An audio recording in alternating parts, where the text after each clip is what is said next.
Ay, nako. Talaga naman. Thank you. Disappointed, sir? Yes. Disappointed? Extremely. Well, more than disappointed. I'm actually... I'm getting very angry. It's what's happening here.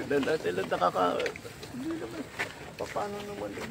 Wala talaga. 220 meters, 55 billion. Completed ang record ng Public Works. Walang ginawa, kahit isang araw hindi nagtrabaho, wala. Wala kang makita, puntahan ninyo, wala kayong makita kahit na ano. Tuloy-tuloy ang pagbaha doon sa kabila. So, yes. Sir? Sir?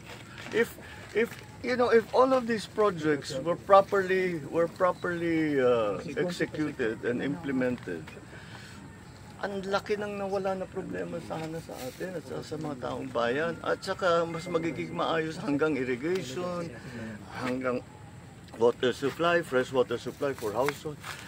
Pero ito yung ginagawa nila talagang nakakapinsala pa sa mga local residents. So yes, I'm not disappointed, I'm angry.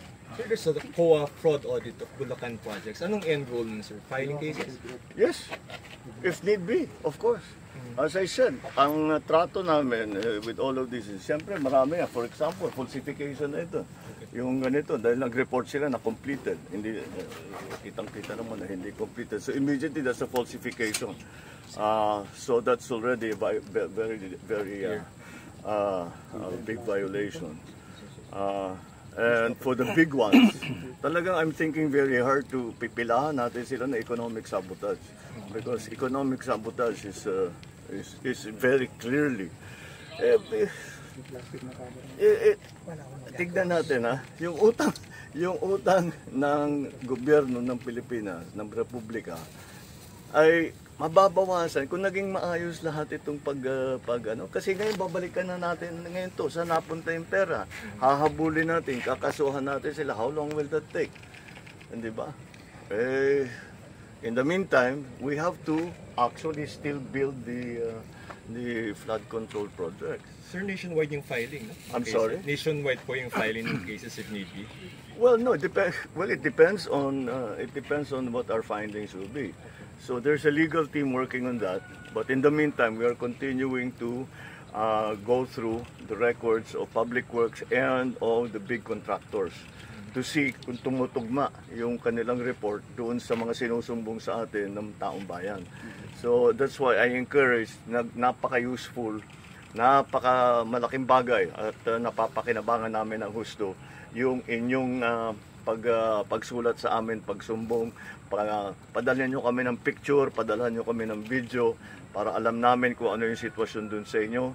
Pupuntahan natin, kung hindi ako makapunta, pupuntahan ng mga engineer natin para makapag-report sila sa atin na mabuti. At malaman talaga natin kung ano nangyari sa pondo, sino nagwaldas ng pondo, paano nangyari yun na ibigay yung kontrata dun sa mga ganyang klaseng kontratista.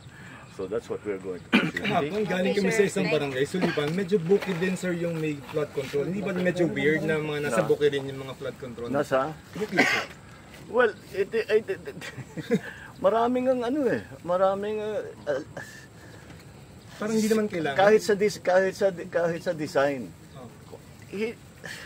Maraming style yan eh. Number one, yung sasabihin nila, gagawin nila na napakataas ang specifications. Sasabihin, kailangan ibaon yung pilings ng 8 meters. Sasabihin, dahil malaki ang tubig. Hindi naman totoo. Hindi naman malaki ang tubig doon. Hindi naman kailangan magkaroon ng flood control doon o maliit lang yung flood control. So ang gagawin nila yung tama. Pero ang charge nila sa gobyerno, malalim. So, isa yun. Yung ganito, ghost project, kahit na nakakompleto, etc. I-report nila sa Public Works, kompleto, walang ginawa.